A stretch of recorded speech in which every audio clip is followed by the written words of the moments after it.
André Camperveen Stadium, formerly the National Stadion, is a multi-purpose stadium in Paramaribo, Suriname.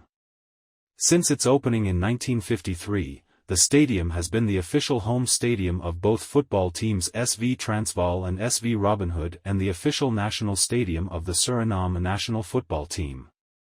With an official capacity of 7,100, it is the largest stadium in Suriname. 1.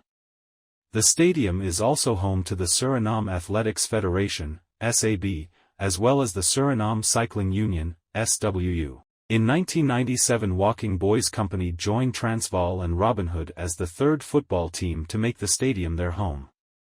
In 2014, both Robin Hood and Walking Boys Company relocated to the Frank Essede Stadion, with Robin Hood ending a 51-year tenure at the stadium.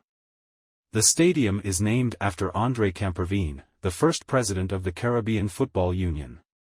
Location: André Camperveen Stadion is located in Rainville, Paramaribo on the Stadionlaan, right off the Letitia Vriesdalen, next door to the office building of the Surinamese Football Association, and across the street from the playing fields Boru Kul, which served as the predecessor of the current stadium on the Culture to Inland from 1923 to 1953. History: The André Camperveen Stadium, formerly the National Stadium and later the Suriname Stadium, is the largest sports facility in Suriname. It opened on August 29, 1953 with a grand ceremonial opening, but prior to this event, there was the construction of another sports field on the Culture to Inland with a long history behind it, namely the Boru Kul. Early history: Before August 1911, the majority of football matches and events in Paramaribo were organized on the former government spleen, now known as the Eenheidsplein. On August 15, 1911, however, a majority vote had ruled to ban the sport from this location, deeming the sport unfit for the locality, since the popular view was that the matches obstructed people's ability to relax and take walks in the park. Although the ruling interfered with the development of the sport at the time, occasional matches were still held on this square. Obtaining a license to be allowed to do so from the government proved to be very difficult for football organizing bodies at the time. Due to the loss of the government spleen, football associations were forced to look elsewhere, with a need for a new field spiking in 1915, too. The support committee promised to include the construction of a sports field in its program, but little was noticed of this incentive. During the public debate on the budget of 1916, the desirability of a ground given by Mr. Ash van Wijck was referenced. On June 12, 1915, Mr. Van der Upwich wrote in an article for Op den Uitkijk, where he wrote about the planning of the sports terrain, offering the government Stalwide or the Veemarkt as possible alternative construction sites. Edgar Wijngaard too shared his vision for a new ground in several articles published in the Surinamer. 2. In June 1915, Governor Van Asbeck, 1911–1916, denied the SVB's request to build a facility on a graveyard located on the Gravenstraat that had been closed for 40 years. Another location that was considered in 1915 was the Molenpad, where plans for a cycling track had been discussed as well, too. In 1917, the former SVB had made an attempt to obtain 20,400 square meters of land on the Culture to Inland, where the stadium stands today. Looking to finalize a 75-year lease agreement with the government, the proposal could not be serviced since the former association had since folded, too.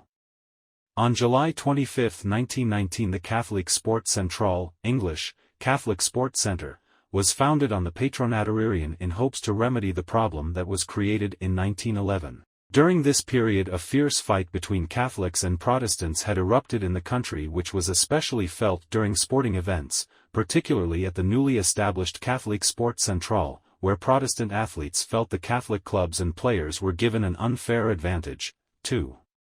Culture to Inland. In 1921, Mr. Walter Hewitt expressed interest in the Culture to Inland. He inspired Drive E. Snellen, the Director of Agriculture in Suriname, to build a sports complex on the site. Mr. Hewitt then supervised the completion of the first sporting complex on the Culture to Inland.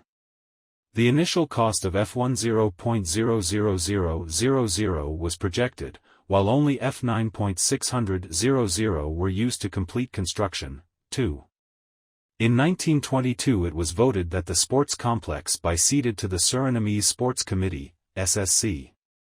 The terrain was nicknamed Het Huis van de Neutralen, English, the House of the Neutrals, implying that it was free of any dogmatic stigma.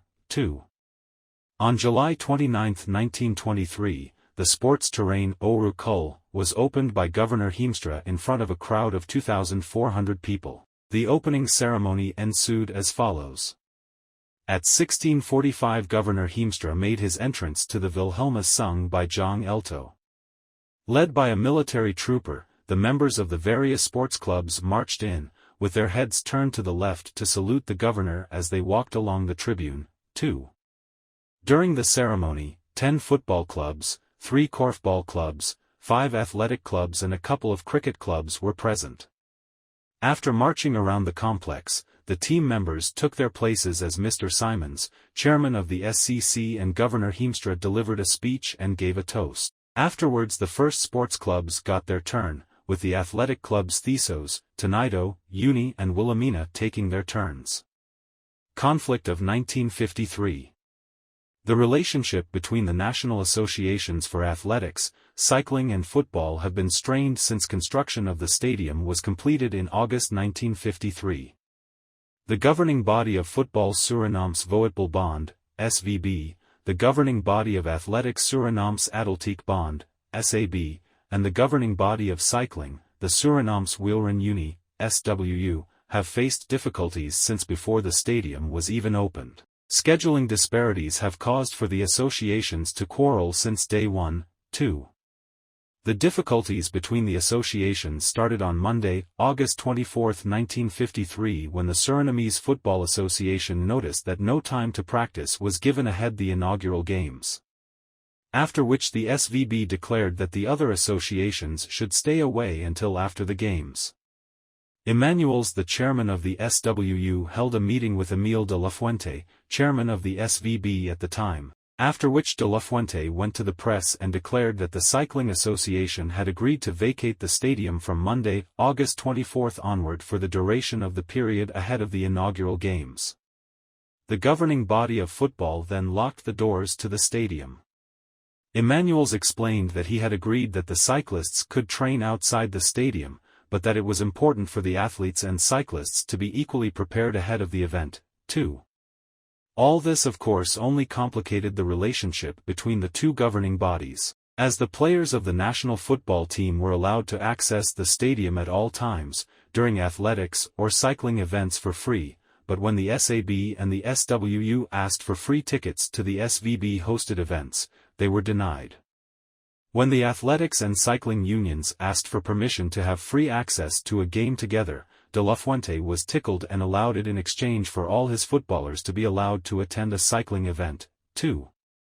On Thursday, August 27, 1953, the SAB and SWU had received letters from the SVB that it was not possible for their athletes to attend the number of desired matches as requested.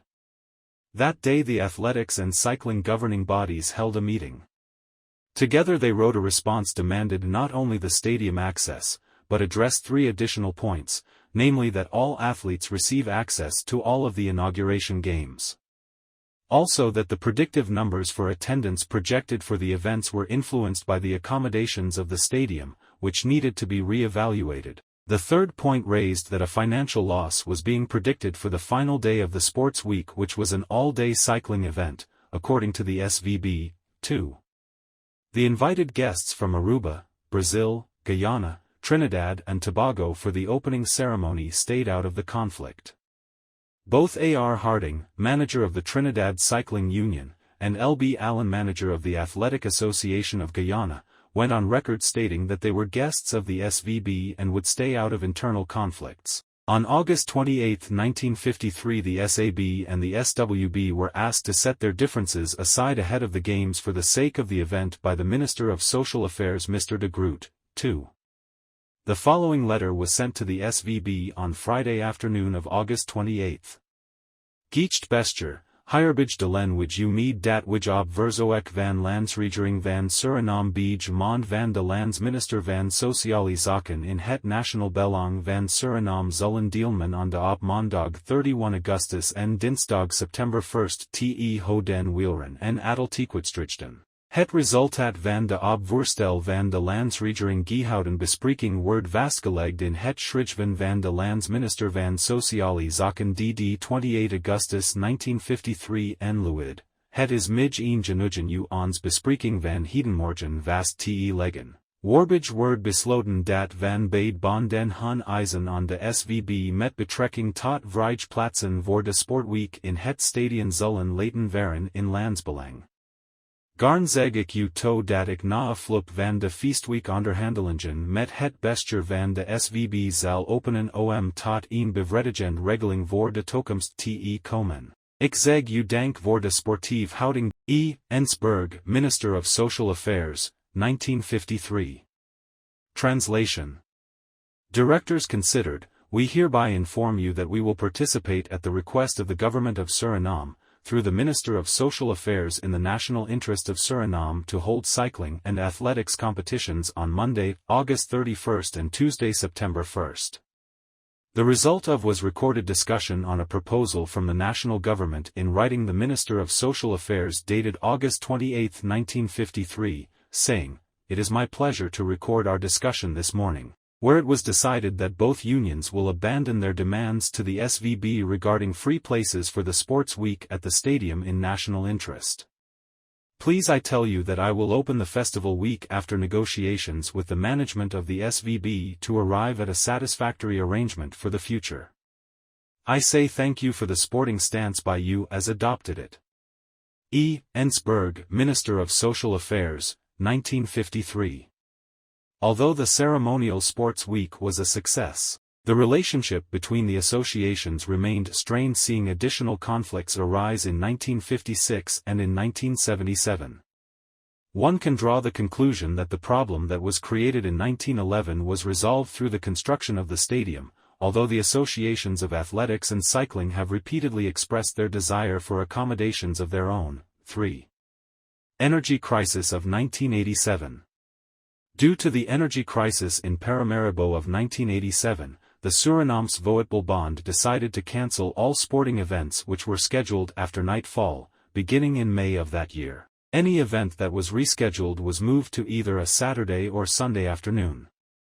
Although there were no conflicts between the governing bodies during this period, the majority of the Suriname Athletics Federation agenda was rescheduled that year, too. André Camperveen Stadion. On August 29, 1988, the Suriname Stadium was officially renamed to the André Camperveen Stadium, in honor of André Camperveen, one of the country's most renowned athletes, sports directors, journalist and philanthropist, who was brutally murdered in the December murders.